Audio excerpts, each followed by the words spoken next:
জনাব আদিব, আপনি কি বলবেন যে আপনি যেমনটা আপনার বক্তব্যের শুরুতে বলেছিলেন যে সংস্কার পরিষদের সদস্য হিসেবে বিএনপির সংসদ সদস্যরা শপথ নেয়নি, তখন থেকেই একটা মানে আশঙ্কা ছিল যে হয়তো বা পরিস্থিতি কিছুটা খারাপ হতে পারে, বিরোধী দল হয়তো বা আরও বেশি বিরোধিতা করতে পারে, সেই সাথে আরও কঠোর কর্মসূচি দিতে পারে। কিন্তু আমরা আসলে খুব একটা যে মানে বড় কর্মসূচি সেদিকে আপনারা গেলেন না। তার মানে কি আপনারা সরকারকে সময় দিতে চান, নাকি আসলে সাংগঠনিক দুর্বলতা? এখানে আসলে সরকারকে সময় দেওয়া বা সাংগঠনিক দুর্বলতা আসলে কোনোটি বিষয়টি না। প্রথমত বিষয় হচ্ছে যে দেখেন, সরকারকে এখানে বিরোধী দলের ভূমিকা দুই জায়গায়। একটা হচ্ছে সংসদে তার ভূমিকা রাখা, সেই জায়গা থেকে সেখানকার যে সর্বোচ্চ প্রতিবাদের ভাষা, ওয়াকআউট পর্যন্ত প্রায় 2 থেকে 3 বার ওয়াকআউট হয়েছে এই ইস্যুতে।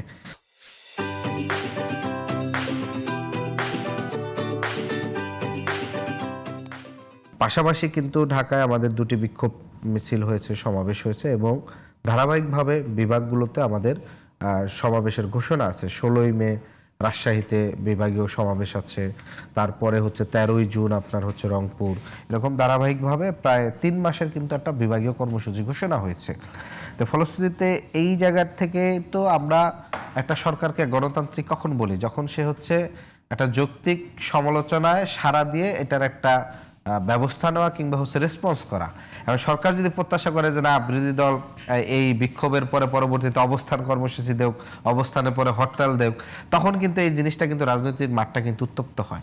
তো সেই জায়গা থেকে আমরা বরঞ্চ মনে করি যে সরকার আপনার হচ্ছে এই যে জনগণের যে আকাঙ্ক্ষা, গণভোটের ৬৯% মানুষ কিন্তু গণভোটের হ্যাঁয়ের পক্ষে রায় দিছে এবং বিএনপির চেয়ারম্যান এবং বর্তমান প্রধানমন্ত্রী তারেক রহমান তিনি নির্বাচনের পূর্বে সরাসরি গণভোটে বলছেন যে আমরা হ্যাঁয়ের পক্ষে।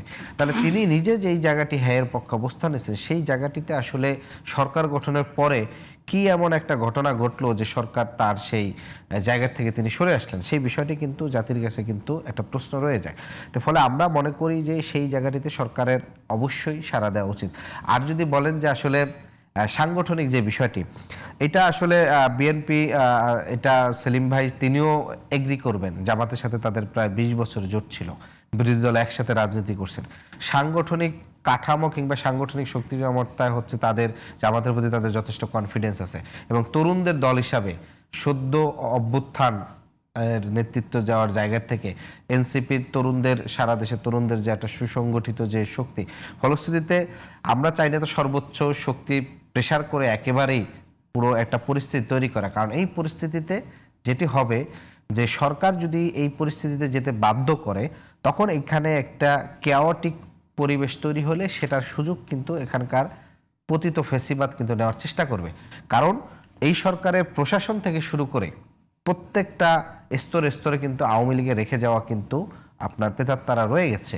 তো ফলে তারা কিন্তু চাইবে যে একটা অনেক বেশি পরিস্থিতি, কেওয়াটিক পরিস্থিতি হোক, যেখানে সরকার তালমাতাল হয়ে অন্য কোনো শক্তির কাছে সরকারের আশ্রয় নেওক কিংবা হচ্ছে বলুক যে আমাদেরকে সহযোগিতা করুন, আমরা এই পরিস্থিতি নিয়ন্ত্রণ করে ফেলবো। ফলশ্রুতিতে সেই জায়গার থেকেই মূলত বিরোধী দল সর্বোচ্চ গণতান্ত্রিক শান্তিপূর্ণ তারা হচ্ছে প্রতিবাদের জায়গাটা জারি রাখছে। এর চেয়ে আর তো বেশি প্রতিবাদ সম্ভব হয় না আপনি যদি গণতান্ত্রিক পরিবেশটা যদি আপনি বজায় রাখতে চান। কারণ এখানে সংসদে ওয়াকআউট হচ্ছে, কঠোর সমালোচনা হচ্ছে, পাশাপাশি একই সাথে কিন্তু বাহিরে কিন্তু মাঠে কর্মসূচিগুলো কিন্তু ধারাবাহিকভাবে চলছে। তা আশা করি সরকারের শুভবুদ্ধির উদয় হবে এবং তারা জনগণের যে ম্যান্ডেট নিয়ে তারা ক্ষমতায় যে এসেছিল, গণভোটের যে ম্যান্ডেট ছিল 70%, সেই ম্যান্ডেটের প্রতি শ্রদ্ধা রেখে তারা গণতান্ত্রিক পরিবেশ বজায় রাখবে।